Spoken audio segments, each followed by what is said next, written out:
Williams vows despite having to tell Logan Sargeant that he had to give up his Williams race car and hand over his teammate Alex Albon for the remainder of the Australian Grand Prix weekend as the hardest decision he's have to make. But why did he have to make that call? In the first practice session of the weekend, Albon lost control of his Williams at turn 7, triggering an impact that caused significant damage.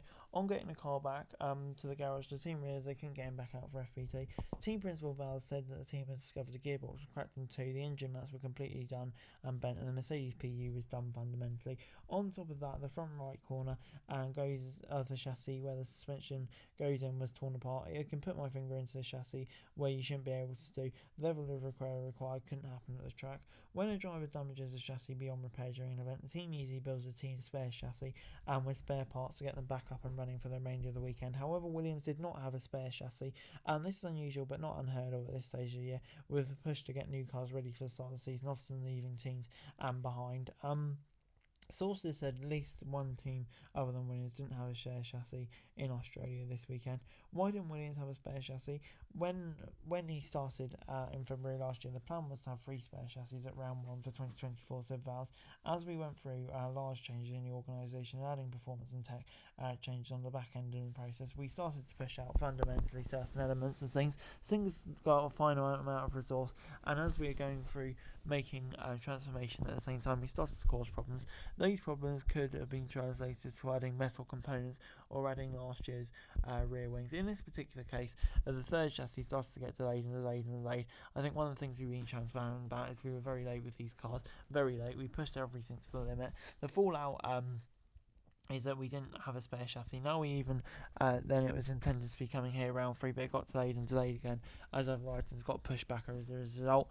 Val was then faced with a tricky decision to keep Albon, who scored 27 of the team's 28 points last year, on the sidelines, or face Tony Sargeant, and he needed to step aside for the good of the team. It was a business decision, the emotion had been taken out of it. Val knows what he has to do. The top 5 teams are so strong they usually lock out the points, but it means every point is valuable. It means every point is worth more than usual. We saw Haas take advantage of Lance Stroll's accidents to snatch Jeddah to put them 3-6 in the standings. Val's knew Melbourne could be critical for them, a huge opportunity to score, so he called the board and spoke to them. Then he spoke to the sponsors and naturally the legal team that were involved. Before you make a decision like this, you can't just make sure that everything's legally covered in every regard without question. He said there are always within contracts, you would imagine, provisions for it. Then he had the toughest conversation of all, saying he asked him yesterday, and I took him exactly through that. I took him through where he was in FP2, where he needs to be, the probability of scoring points that weekend, and I asked him for one of the weirdest sports in the world, why I enjoy it. It's a team sport, but 2 drivers fight for each other for a team. That is what we need doing this weekend.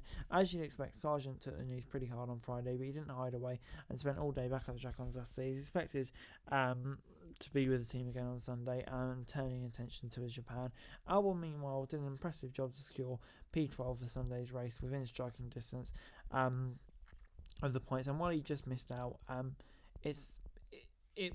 think it was a worth risk taking. I definitely couldn't see Albon finishing P11, and with so many cars going out, that was a real opportunity. And yeah, all it took is one car, one position, and Williams would have scored a point that would have been absolutely vital. But yeah, now for Williams, they didn't quite have it, but focus must switch to the battle to get it ready, to get the chassis ready for Japan, because this can't happen again.